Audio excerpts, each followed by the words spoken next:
Bhagavate Vasudevaya.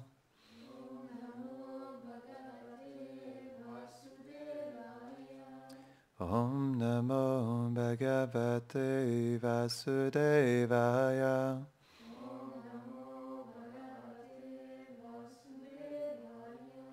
Om Namo Bhagavate Vasudevaya.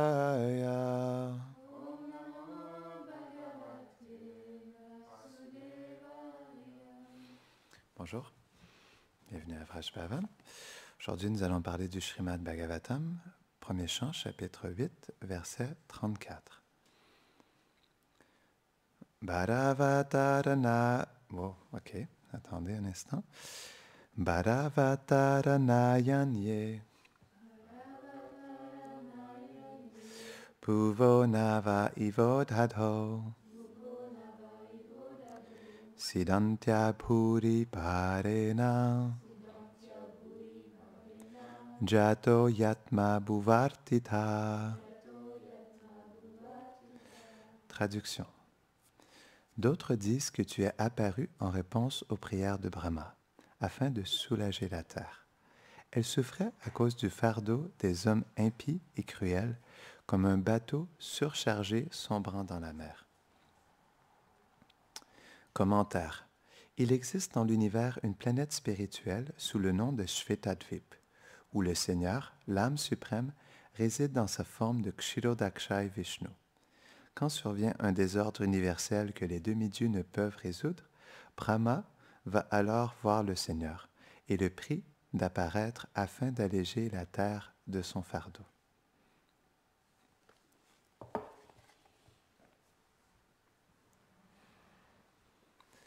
Om Gyanaatimirandasya Gyananjana Sharakaya Chakshurun Militam Jena Tasmai Shri Gurave Namaha Shri Chaitanya Mano Vishtam Nistapitam Jena Bhutale Svayam Rupa Kedamayam Dadati Svapadantikam He Krishna Karuna Sindho Dinabandho Jagatpate Gopesha Gopika Kanta Radha Kanta Namostute Tapta Kanchana Gaurangi Radhe Vrindavaneshvari Prishabhanu Sute Devi Pranamami Hare Priye Jaya Shri Krishna Chaitanya Prabhu Nityananda Shri Advaita Gadadhara Shivasadi Gaura Bhakta Vrinda Hare Krishna Krishna Krishna Hare Hare Hare Rama Rama Rama Hare Hare Hare Krishna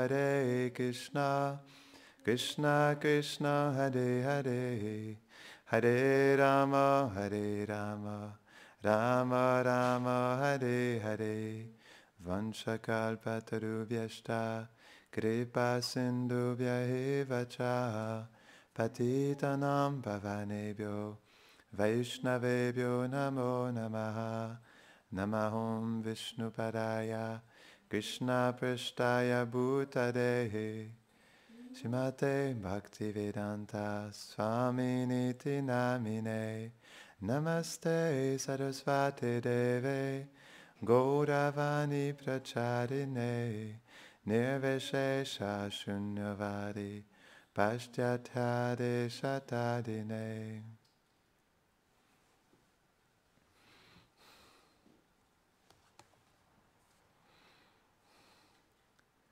Donc parfois, Krishna il descend quand ses dévots l'appellent, et parfois, les dévots de Krishna ils descendent quand Krishna les appelle.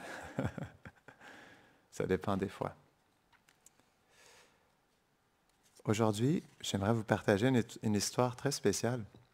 En fait, je méditais là-dessus hier matin. Vrindavan, c'est une terre très, très spéciale parce qu'elle nous surprend à chaque instant. Elle a toujours quelque chose de nouveau à nous partager. Et ça pour l'éternité. Donc, c'est une belle perfection de l'existence d'être surpris pour l'éternité par Krishna et ses associés. Et donc, lorsqu'on découvre Vrindavan, on est constamment surpris par des nouvelles choses. Et toujours plus belle une à la suite de l'autre. C'est ça qui est merveilleux. Ce n'est pas quelque chose qui peut descendre en réalité. Malgré le fait que parfois il y a des émotions comme des montagnes russes, reste que les divertissements de Krishna, ils sont toujours plus profonds, toujours plus merveilleux, non? Toujours plus intenses. Et ça pour l'éternité. Et donc, comme on expliquait, Krishna, parfois il sent le besoin d'appeler certains de ses associés pour qu'ils descendent, pour, on pourrait dire, ramener une fraîcheur dans le cœur de tous les habitants de l'univers. Et donc, j'aimerais vous partager l'histoire de Narayan Bhatta Goswami. Est-ce que vous connaissez Narayan Bhatta Goswami? Non. Non, c'est une autre personne. Je ne connaissais pas non plus Narayan Bhatta Goswami, mais c'est une autre personnalité qui est très spéciale. En fait, Narayan Bhatta Goswami, c'est Narada Muni, et c'est Krishna lui-même qui lui a révélé. Il avait oublié qu'il était Narada Muni. C'est comme ça que Krishna, il joue avec ses dévots. Il fait descendre ses dévots sur cette terre et il les met dans l'oubli de lui, et il les met aussi dans l'oubli de leur propre personne. Et donc, Narayan Bhatta Goswami, donc, il est apparu dans l'Andhra Pradesh, dans le sud de l'Inde. C'est, on pourrait dire, donc, il y a le Kerala. Si vous regardez la carte de l'Inde, il y a le Kerala à gauche, dans le bas complètement, le Kerala à gauche. Ensuite, à droite, il y a le Tamil Nadu. Et juste un peu entre les deux, un peu plus haut, il y a l'Andhra Pradesh. Et donc, dans cet endroit, il y avait la rivière Godavari qui coulait, qui est une rivière sacrée, non? On se souvient que Chaitanya Mahaprabhu, c'est là qu'il avait rencontré Ramananda Roy, non? Sur les berges de la rivière Godavari. Et donc, Narayan Bhatta Goswami, il habitait sur les berges de la rivière Godavari. Donc, il avait une famille là-bas. Et donc, c'était une famille de brahmanas qui était très pauvre. Ils avaient une toute petite demeure sur le bord de la Godavari. Et donc, il y a un très beau verset qui glorifie la rivière Godavari, ce qui est quand même très spécial. C'est expliqué que la rivière Godavari, elle est très spéciale parce que c'est une rivière dans laquelle l'eau qu'elle a peut absorber d'autres eaux. Elle assèche d'autres eaux, comme l'eau de l'océan de l'existence matérielle. Et donc, comme c'est une rivière qui est très pure, elle assèche tout l'océan de l'existence matérielle, de par la pureté de ses eaux. Et donc, Narayan Bhatta Goswami, lorsqu'il avait 5 ans, il était en face de la déité de sa famille, non? Parce que dans plusieurs familles en Inde, ils ont tous des déités personnelles, non? Des déités familiales. Et donc, il était entouré de tous les membres de sa famille. Et donc, il était en face de la déité, il regardait la déité, et soudainement, la déité, elle a commencé à parler à Narayan Bhatta Goswami. Et donc, tout le monde était là, on regardait ce qui se passait, ils étaient complètement abasourdis. Et donc, cette déité, elle a commencé à parler à Narayan Bhatta Goswami. Elle lui dit, donc tu ne te souviens peut-être pas qui tu es, mais moi, je sais qui tu es. Tu es nul autre que Narada Muni. Et donc, dans le sanskrit, Acharya Narado Vyasat. Donc, que tu es l'Acharya Narada Muni, mais que tu viens en tant que Narayan Bhatta Goswami. Et donc, écoute-moi attentivement, je t'ai fait venir ici parce que j'ai une instruction très spéciale à te donner. Je souhaite que, je t'ai fait apparaître parce que je désire que tu fasses naître les sentiments d'œuvrage dans le cœur de tous les êtres. Donc ça, c'était une chose, c'est la première chose qu'il lui a demandé. Je veux que tu fasses naître œuvrage dans leur cœur, les sentiments d'œuvrage. Et deuxièmement, je souhaite que tu te rendes à Vrindavan immédiatement, il a dit. Il avait 5 ans, immédiatement.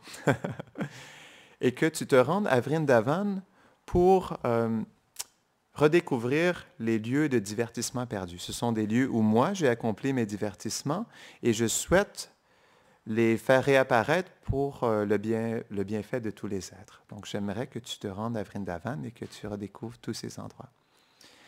Et donc, Narayan Bhatta Goswami, qui a quand même 5 ans, Il le regarde et il dit, mais comment est-ce que je vais faire ça? J'ai seulement 5 ans. Comment veux-tu que je découvre ces lieux de divertissement? Et Krishna lui a donné un conseil, lui a dit, tu peux étudier le Varaha Purana. Dans le Varaha Purana, il y a plein de descriptions qui t'aideront à découvrir ces lieux perdus à Vrindavan. Et aussi, il lui a donné une autre chose. Le Varaha Purana, il y avait autre chose. Attendez un instant.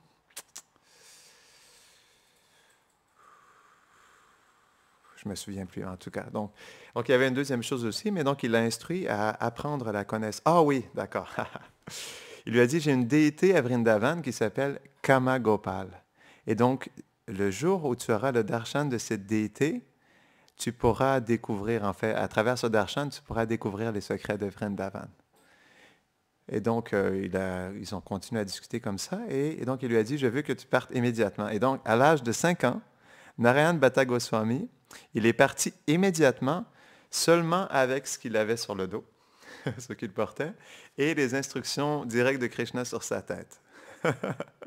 Donc, il était en sécurité, non, avec les instructions de Krishna sur sa tête. Krishna qui était venu personnellement à travers la déité pour l'instruire. Et donc, il est parti sur le champ. Il faut comprendre, il était dans l'Andhra Pradesh. Je me rappelle, quand j'ai pris un train de Udupi, je suis allé d'Udupi jusqu'à Kolkata et ça m'avait pris 2 jours et demi en train, ce qui était peut-être 2-3 000 kilomètres.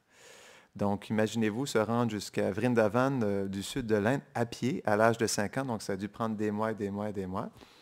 Mais finalement, sur le chemin, il s'est dit qu'il ne pouvait pas aller à Vrindavan tout de suite parce que Krishna lui avait donné l'instruction d'aller à Vrindavan pour découvrir ces lieux. Et donc, il s'est dit qu'il devait se cultiver dans la connaissance, étudier de grands Vaishnavas pour pouvoir être prêt à accomplir sa mission. Donc, il a décidé d'aller à Varanasi. Mais on pourrait se poser la question, pourquoi a-t-il voulu aller à Varanasi? Varanasi, c'est le siège des Mayavadis, non? Donc, il y a beaucoup de Mayavadis. On se rappelle dans les divertissements de Chaitanya, Prakashananda Saraswati et ses 10 000 sannyasis avaient leur résidence à Varanasi, non? Et donc, pourquoi est-ce qu'il est allé à Varanasi? Il aurait pu aller à Vrindavan pour étudier. Il est apparu il y a environ 500 ans. C'était dans le temps où les Goswamis étaient présents, non? Mais malgré tout, il est moins connu, mais on va découvrir ensemble pourquoi il est tout de même connu aujourd'hui. Donc, il s'est rendu jusqu'à Varanasi et oui, c'est sûr qu'il y a beaucoup de Mayavadis, mais Varanasi, c'est un endroit qui est spécial parce que c'est comme, on pourrait dire, la capitale de l'éducation spirituelle en Inde.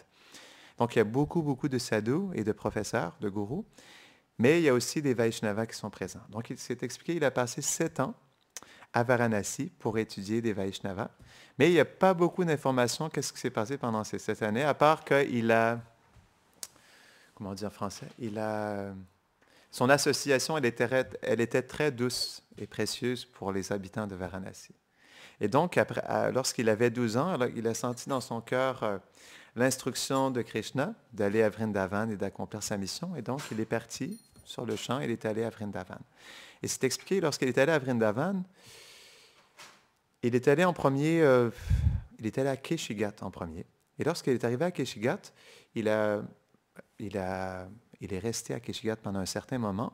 Et pendant qu'il était là-bas et qu'il discutait avec les sadhus lui ont dit qu'il y avait une déité très spéciale à Keshigat.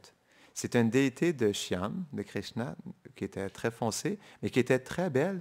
Et aussi, qu'elle était tellement belle qu'elle enchantait elle-même Cupide.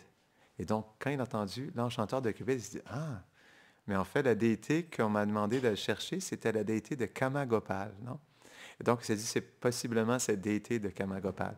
Donc, il s'est rendu à c'est un petit temple, non, à Keshigat. Il s'est rendu à ce petit temple, et lorsqu'il entre dans la salle de temple, il ouvre les portes, et il voit que les portes de l'autel sont fermées. Et donc là, il s'est senti un peu frustré de ne pas avoir le darshan de Gopal. Et là, il a commencé à faire une scène. Il a frappé aux portes, et là, il a commencé à parler à Krishna, donc il avait une relation personnelle avec Krishna. Il a dit, « Gopal, mais pourquoi tu me caches ton darshan? Je suis venu ici, je suis parti à l'âge de 5 ans et je suis ici pour toi aujourd'hui. Pourquoi tu me fermes les portes comme ça? » Et donc, il a commencé à faire une scène et il parlait de la sorte à Krishna. Et donc, il a même, dans sa relation intime avec Krishna, il a même osé lui dire, « En fait, tu fais des promesses, mais en réalité, tu es juste un menteur. » Donc, sur ces mots, il était sur le point de quitter le temple et de partir. Et donc, il y avait le pujari qui était à l'intérieur et qui faisait son gayatri. Et immédiatement, en fait, c'est expliqué, c'était comme une bombe.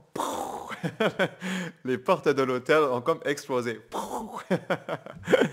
Et donc, le pujari, il était étonné parce qu'il était en train de chanter son gayatri. Et là, c'était pas seulement ça. Ben là, Narayan Bhatta Goswami, en fait, il s'appelait déjà Goswami parce que lorsqu'il était à Varanasi, il était tellement une personnalité spéciale, donc il faut comprendre, il avait tout renoncé à l'âge de 5 ans, il avait tout quitté et était allé pour finalement vivre à Vrindavan. Et c'est pourquoi les résidents de Varanasi l'appelaient Narayan Bhatta Goswami.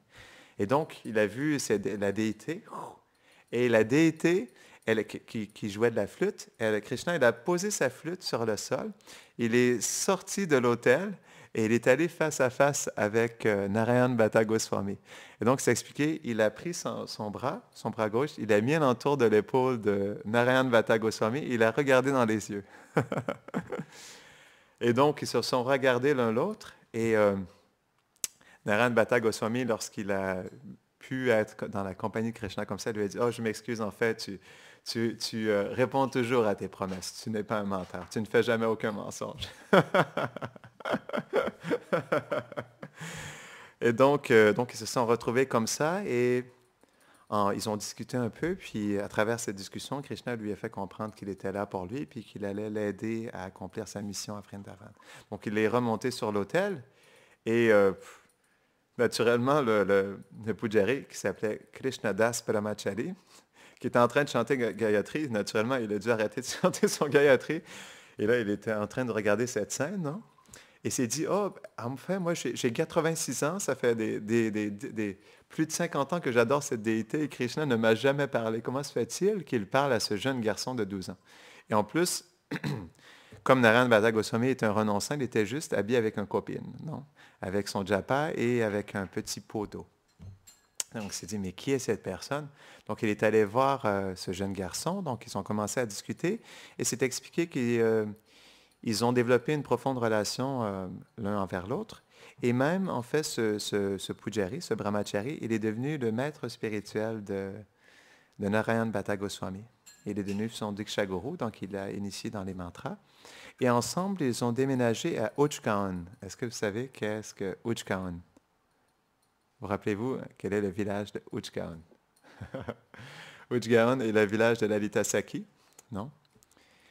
Donc, c'est expliqué qu'il y a le village, le lieu de pas le lieu de naissance, mais on pourrait dire le lieu d'enfance de Radharani à Barshan. Et donc, les Astasakhi, les Sakhi les plus importantes, les plus intimes de Radharani, elles ont 8 villages alentour de Barshan. Par rapport à ça, comme je l'avais oublié dans la dernière classe, et c'est tellement un beau verset, je voulais aussi vous partager. Govardhan, en fait, c'est expliqué. On avait parlé la dernière fois que Govardhan était rempli de différents kunds. Donc, il y a plein de kunds qui sont présents partout alentour de Govardhan. Et il y a un verset qui explique qu'en fait, ces kunds sont comme des joyaux ou des fleurs qui forment une guirlande de fleurs qui est posée sur le cou de Govardhan. Donc, j'avais oublié ça. Et aussi, pendant que j'y suis, comme c'est tellement trop joli, je vais vous partager par rapport aux arbres. Je vais faire une petite parenthèse très courte. Donc, j'avais oublié de vous partager ce verset. Je crois que c'est dans le Vrindavan Mahamamrita. Soit ça ou soit c'est Rupa Goswami qui explique ce verset. Donc, c'est expliqué que, en fait, Radha et Krishna, c'est eux qui font pousser les arbres de Vrindavan. Et donc, ils les arrosent de leur amour. Et lorsqu'ils deviennent de jeunes adolescents, Radha et Krishna trouvent des épouses pour chacun de ces adolescents arbres. Et comme épouse, ils leur trouvent une vigne qui correspond à chaque arbre. Et donc, ils marient une vigne à chaque arbre. C'est pourquoi à Vrindavan, chaque arbre est entouré d'une vigne. C'est beau, hein? Wow. Donc, voyez, hein? Une autre chose qui nous surprend sur Vrindavan. En tout cas, celle-là, elle m'a vraiment surpris. J'ai dû méditer sur celle-là vraiment longtemps, parce que c'était vraiment trop beau. Radha Krishna qui font pousser les arbres et qui les marient, en tout cas, ça, c'est vraiment trop merveilleux. Donc, revenons à nos moutons. Ils sont allés à Ujjain. Il s'est expliqué qu'ils ont passé plusieurs années. Ils ont résidé à Ujjain. Et... OK. Donc, lorsque Narayan Bhatta Goswami était à Ujjain, naturellement, il commençait à être connu.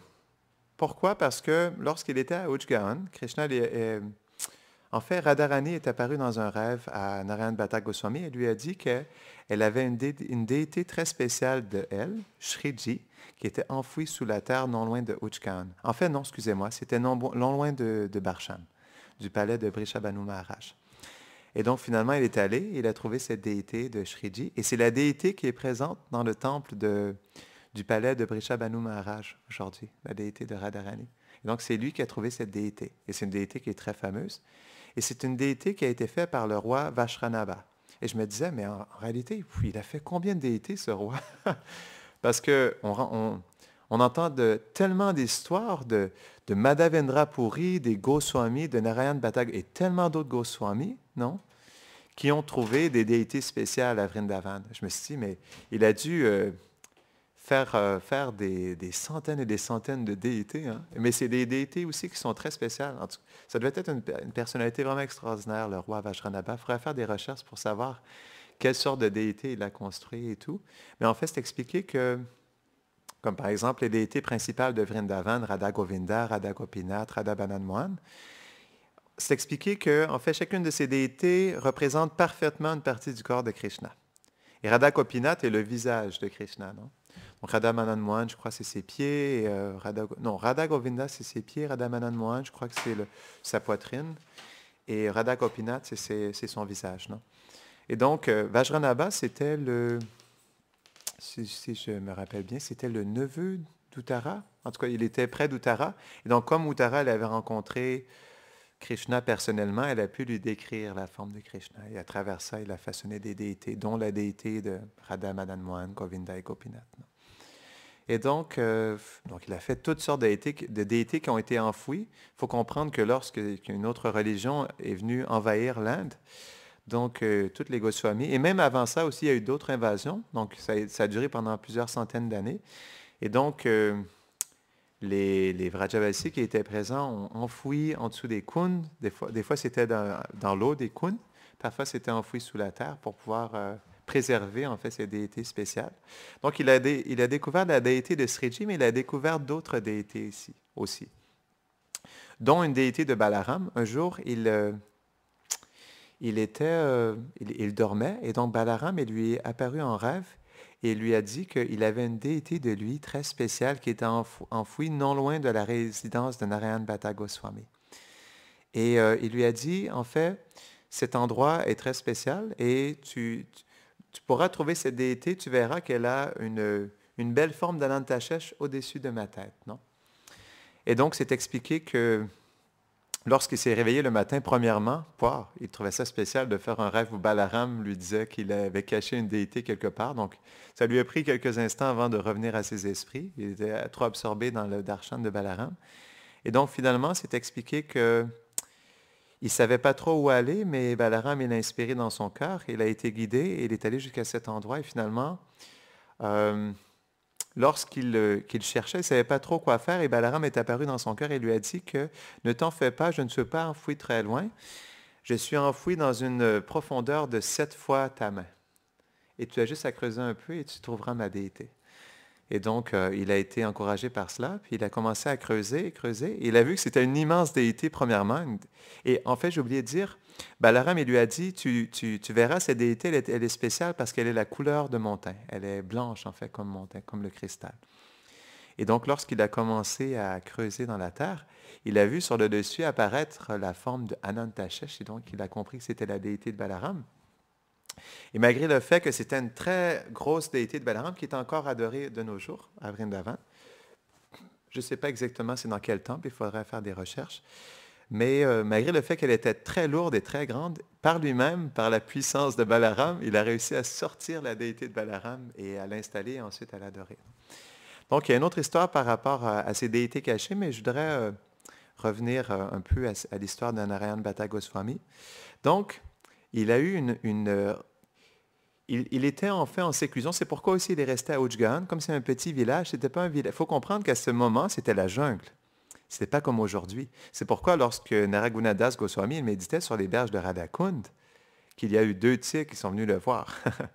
Parce qu'à ce moment, ce n'était pas comme aujourd'hui, c'était la jungle, c'était des forêts et des forêts et des forêts, et c'était des forêts denses aussi. Non? Donc, il y avait toutes sortes d'animaux qui étaient présents. Donc, oui, il y a eu quelques petits temples et constructions, mais c'était principalement la jungle. Non? Et donc, Ujgaon, c'était un endroit qui était très isolé. C'est pourquoi il restait à cet endroit avec Krishnadas Brahmachari. Et donc,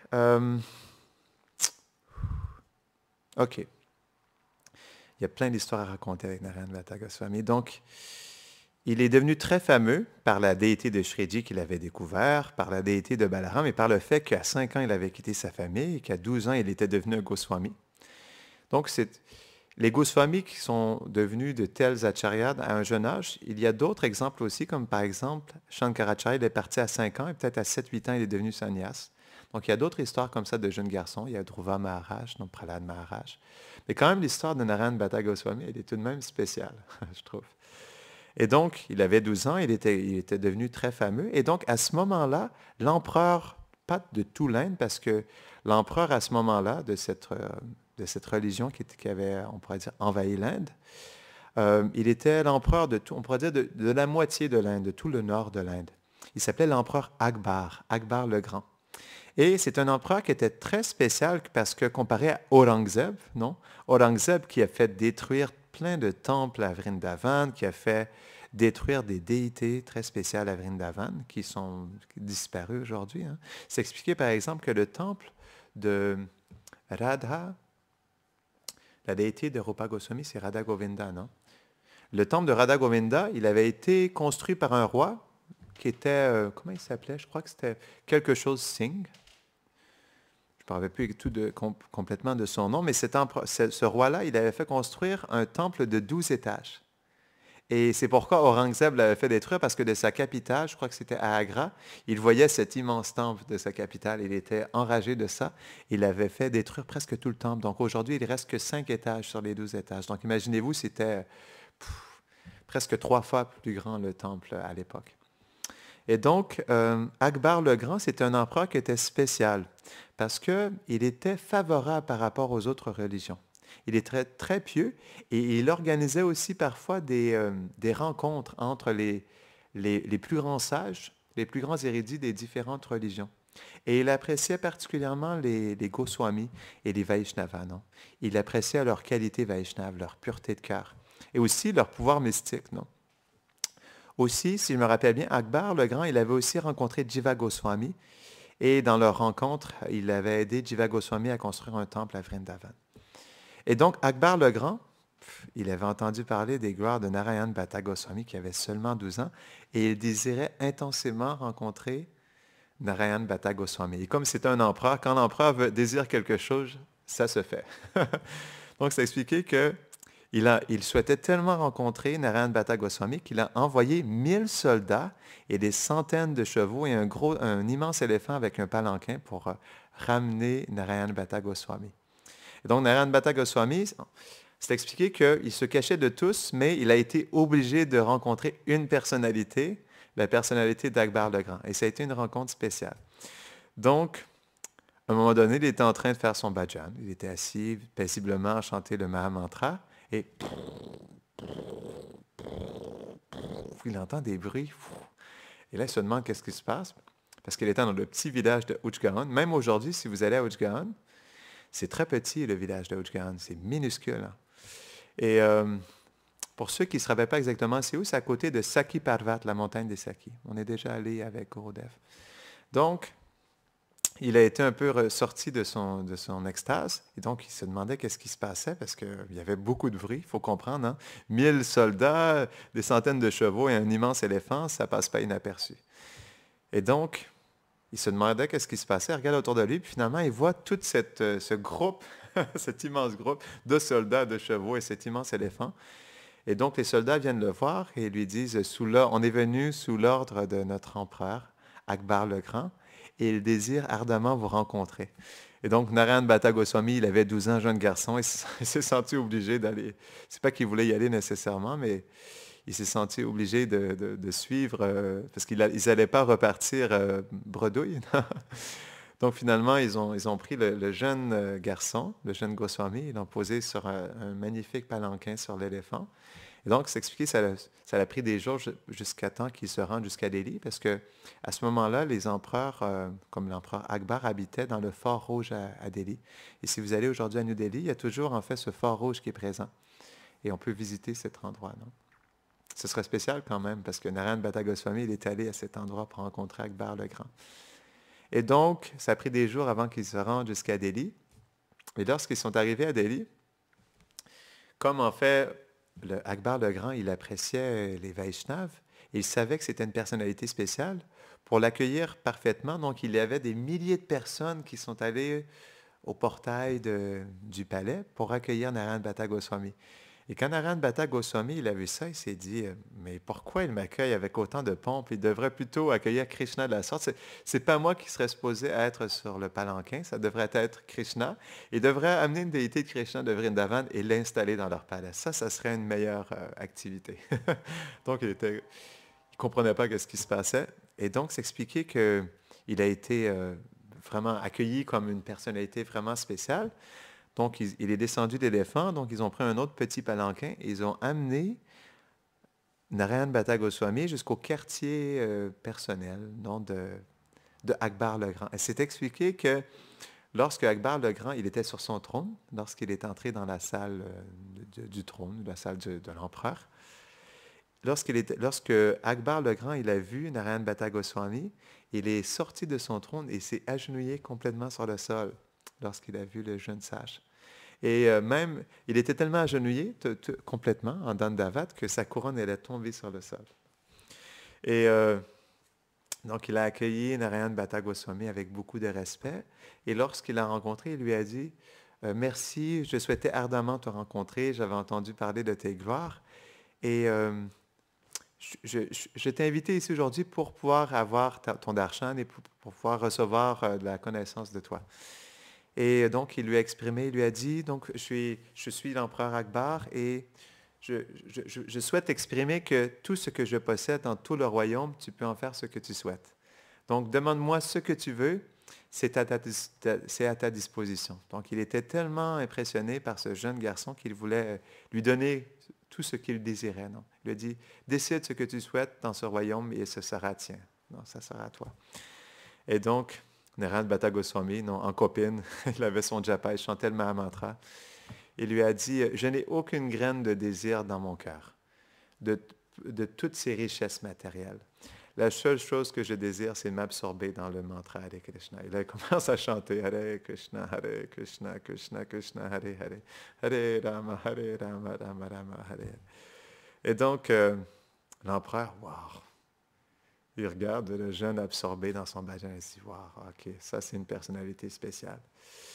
Et donc, il a réalisé à quel point il était détaché de ce monde et ça l'a profondément touché. Et donc, il a demandé à Tudaramala, qui était son assistant, on pourrait dire son trésorier, il lui a dit, je souhaite que tu accompagnes ce Goswami à Vrindavan et que tu construises un temple pour le Dieu qu'il décide, pour n'importe quel Dieu qu'il décide, et je veux que tu construises un magnifique temple dans la région qu'il souhaite à Vrindavan. Et donc, finalement, ils ont pu passer la journée ensemble, et Narayana Bhatta Goswami, il a illuminé l'empereur Akbar le Grand de sa connaissance transcendantale. Et donc, il est revenu à Vrindavan, et malheureusement, c'est pas expliqué quel temple il a construit. Et donc, peut-être que c'est le temple de Sriji, non, le temple du palais de Vrishabhanu Maharaj, mais en même temps, ce n'est pas décrit comme ça. Donc, il y a une autre histoire par rapport à la construction de ce temple, donc on ne sait pas exactement. Mais donc, il y a un temple qui a été construit par Akbar le Grand sous la direction de Narayana Bhatta Goswami. Donc, ça a été une rencontre spéciale. Donc, il est retourné à Ujjain. Il s'est expliqué que lorsqu'il était à Ujjain, il y a c'est pas fini, hein? Il y a d'autres histoires vraiment spéciales. Je vous disais, c'est une personnalité spéciale, Narayana Bhatta Goswami. Et donc, il y a une nymphe des planètes édéniques qui est tombée, des planètes édéniques, et qui a pris naissance comme une Brajavasi, à Vraj. Et donc, naturellement, dans l'association des Brajavasi, elle s'est sentie humble, non? Et elle se rappelait de sa vie passée. Et donc, elle se sentait humiliée justement d'avoir été une apsara, non, une nymphe céleste dans les planètes édéniques. Parce qu'il faut comprendre que les apsaras sont comme, on pourrait dire, excusez-moi du terme, mais un peu des prostituées des planètes édéniques, donc qui divertissent les demi-dieux et les résidents des planètes édéniques. Et donc, la nymphe qui était devenue une Vrajavasi, elle se sentait honteuse d'avoir fait ça. Et donc, elle est allée voir Narayana Bhatta Goswami.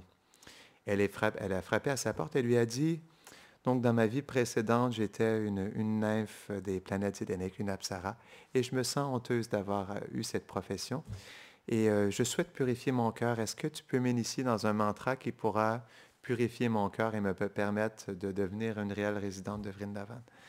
Et donc, c'est expliqué Narayana Bhatta Goswami. Non, excusez-moi, avant, elle lui a demandé ce mantra, mais elle lui a dit, je vous promets, si vous m'initiez dans le mantra, que tous les gens qui me suivent deviendront vos disciples par la suite et que je vous offrirai, je viendrai vous offrir continuellement des belles offrandes de fruits et de curdes, de yaourt, non? Et qu'aussi que des générations à venir de tous mes disciples viendront vous offrir en fait de ces préparations et deviendront vos disciples aussi. Donc, ça montre en fait à quel point même cette personnalité, elle a fait un vœu spécial. Ça montre à quel point ces personnes, elles étaient, on pourrait dire, des personnalités nobles. Elle était prête à faire un vœu pour elle-même et pour des générations à venir de servir en fait Narayana Bhatta Goswami. Et il y a d'autres histoires par rapport à ça aussi. Donc, elle lui a promis ça. Elle a fait de vœux solennels, non? Donc, c'est expliqué, il a initié dans les mantras. Et donc, un peu plus tard, Narayana Bhatta Goswami, il était un peu plus âgé. Et elle est venue voir son maître spirituel. Elle a vu qu'il était profondément triste. Et donc, elle se demandait la raison pour laquelle il était si maussade. Donc, mais Gurudev, pourquoi es-tu si triste aujourd'hui? Et donc, Narayana Bhatta Goswami lui a révélé son cœur et lui a dit, je suis triste parce que ce matin, Krishna m'a révélé une autre déité de lui qui a été caché, enfoui sous la terre. Et malheureusement, dû à ma vieillesse, cet après-midi, j'ai oublié. J'ai oublié l'endroit où Krishna a été caché.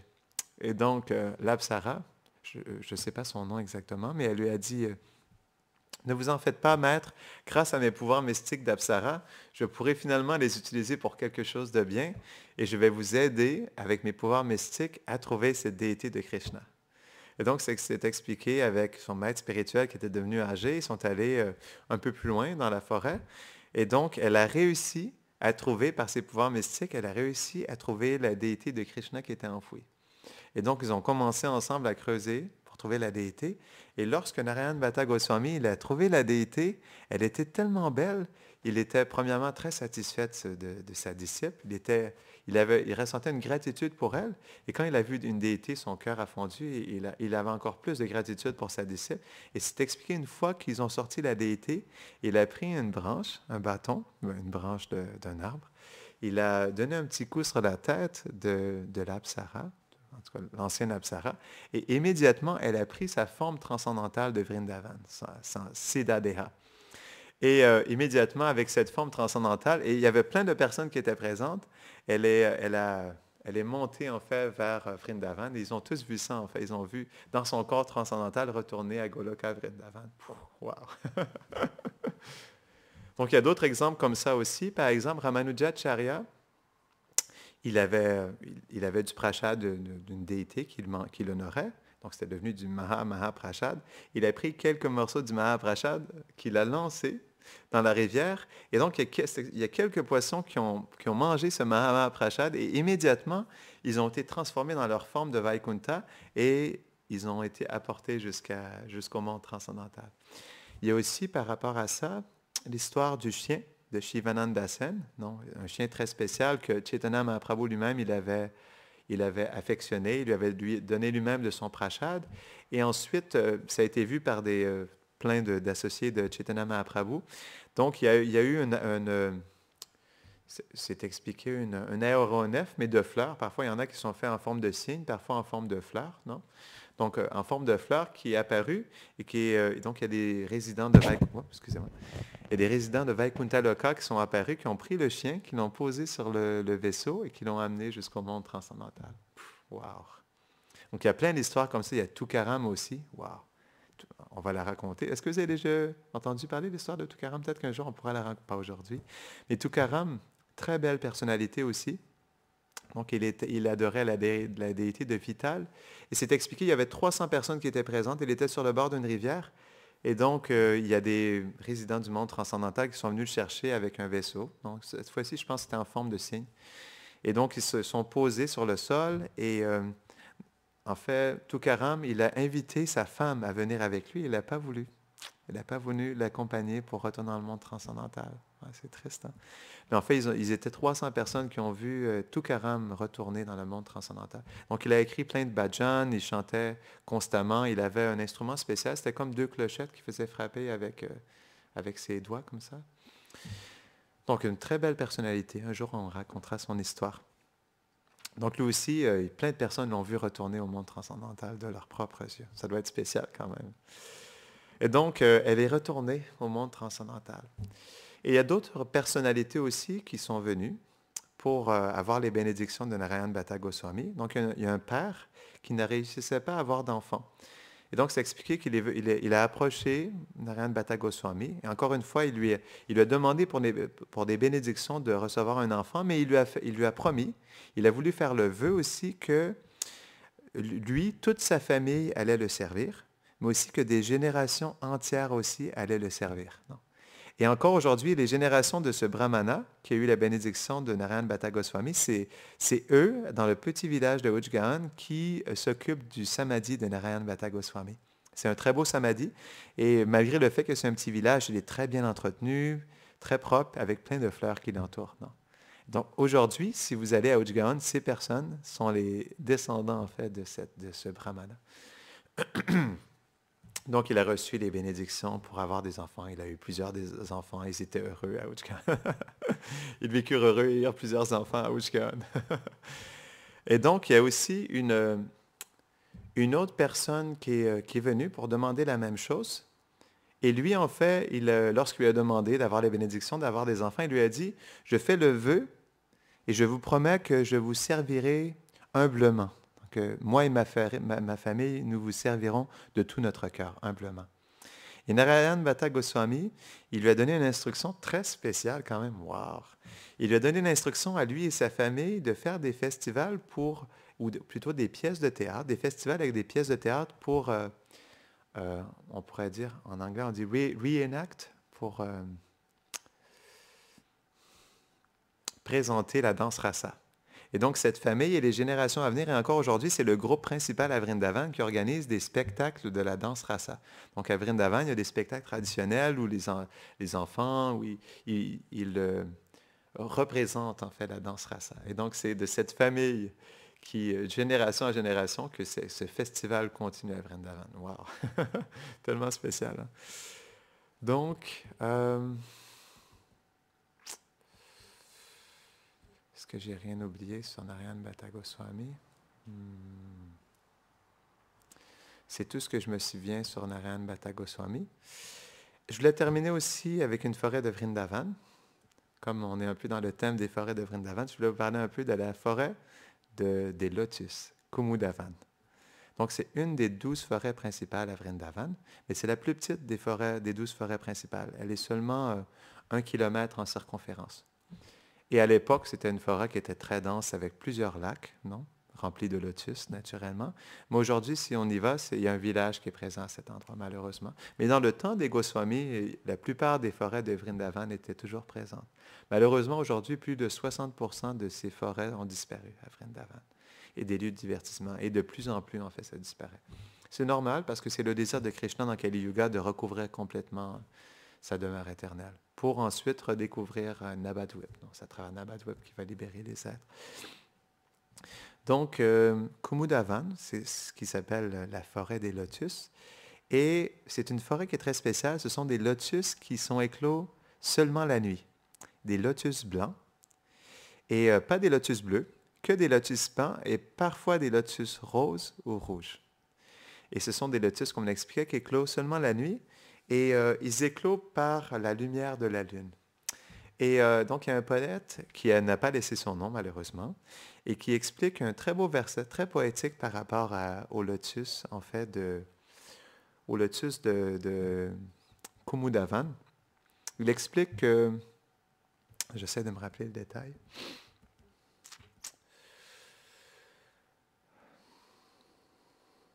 ça m'a échappé, en tout cas ça va revenir. Mais donc il y a plein de versets qui décrivent en fait la beauté des lotus de Kumudavan. Ok, là je me rappelle.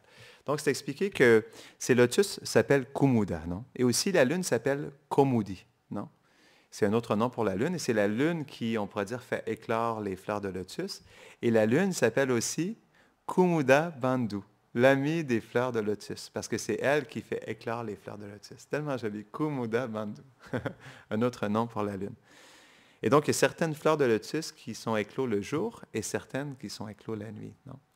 Donc, il y a aussi un beau verset par rapport aux fleurs de lotus. C'est quelque chose qui est spécial parce que les fleurs de lotus sont beaucoup utilisées dans la littérature Vaishnava, les pieds de lotus de Krishna, non? Les 20 lotus ou les 24 lotus du corps de Krishna. Donc, il y a un beau verset, je crois que c'est par Rupa Goswami, qui explique que, en fait, Krishna, pour les Brajavasi, il est comme une douce fleur de lotus, non? Et aussi, le service de dévotion, c'est comme, lorsqu'on accomplit le service de dévotion, c'est comme en fait des fleurs de lotus qui sont éclos et qui nous font sentir leur délicat parfum. Donc, très joli, non? Par rapport aux fleurs de lotus. Donc, à Kumudavan, il y a différents lacs. Il y a un lac principal qui s'appelle Kumudakun, et donc il y a plein de fleurs de lotus. Il n'y a pas beaucoup de descriptions sur Kumudavan. Ah oui, donc à cet endroit, Kumudakund, c'est un endroit qui est spécial parce que Kapiladev, donc on connaît tous, qui est une incarnation de Krishna, il a passé quand même un certain temps dans cette forêt de Kumudavan et aussi à Kumudakund. Et c'est pourquoi, lorsqu'on prend darshan de ce kund et qu'on se baigne dans le kund de Kumudakund, c'est expliqué que toute la connaissance des Védas, toute la connaissance transcendantale des Védas sera révélée dans notre cœur, parce que Kapiladev était présent. Non? Et c'est quelque chose d'intéressant, c'est quelque chose que j'avais oublié de partager dans la dernière classe aussi. C'est pourquoi en fait les kunds, ils sont spéciaux. Donc les kunds, ils sont spéciaux parce que Krishna accomplit des divertissements à ces endroits, non? Et qu'ils ont une signification spéciale aussi. Mais aussi parce que les associés de Krishna baignent dans ces kunds. C'est expliqué qu'à la base, l'eau de ces kunds, elle est très pure et elle accorde toutes sortes de bénédictions. Mais comme les associés de Krishna et les Vaishnavas, génération et après génération, se baignent dans ce kund, en fait, ce kund est purifié, on pourrait dire, par la pureté du corps de ces résidents de Vrindavan et ces Goswamis. Et alors, l'eau de ces kunds devient encore plus pure et encore plus puissante. C'est ce qui fait qu'aujourd'hui, ils accordent plein de bénédictions. Il y a un verset, je crois que c'est dans le Bhagavatam, c'est expliqué que, en fait, malgré le fait que le Gange est pur, elle reçoit tellement de péchés de plein de gens pécheurs, non, qui se baignent dans le Gange pour être purifiés de leurs péchés, qu'elle-même, en fait, devient, on pourrait dire, contaminée. Et pour purifier le Gange elle-même, les Vaishnavas se baignent dans le Gange pour purifier le Gange elle-même. Non? Donc, ça nous montre la même chose avec les kunds aussi. C'est pourquoi, lorsque Kapiladev se baignait dans ce kund, l'eau de Kumudakund est devenue encore plus spéciale. Non? Donc, Kumudavan, ça doit être une forêt très spéciale, malgré le fait qu'elle soit toute petite. Elle est parsemée de magnifiques fleurs de lotus qui éclosent seulement la nuit. Non? Donc, on a déjà passé 10 heures, donc on va arrêter ici. Est-ce qu'il y a des questions ou des réflexions avant qu'on termine? Oui? C'était Narayan Bhatta Goswami, c'est ça? C'était alentour des 6 Goswamis de Vrindavan, de Chaitanya Mahaprabhu. Non, il n'y a pas de description par rapport à ça. Ben, j'ai pas vu. Il y a une biographie qui s'appelle Narayan Bhatta Charitamrita, je pense, Charitamritam, quelque chose comme ça. Il faudra rechercher un peu plus, mais j'ai pas vu de tels détails. Donc c'est une personnalité qui est très spéciale, mais il n'y a pas eu trop de description par rapport à sa rencontre aux autres Goswamis. Donc il faudra faire plus de recherches pour voir. Ouais. Kumudavan ki, Narayan Bhatta Goswami ki, Jai Brindavanam ki, Jai Shri Radhe Shyam.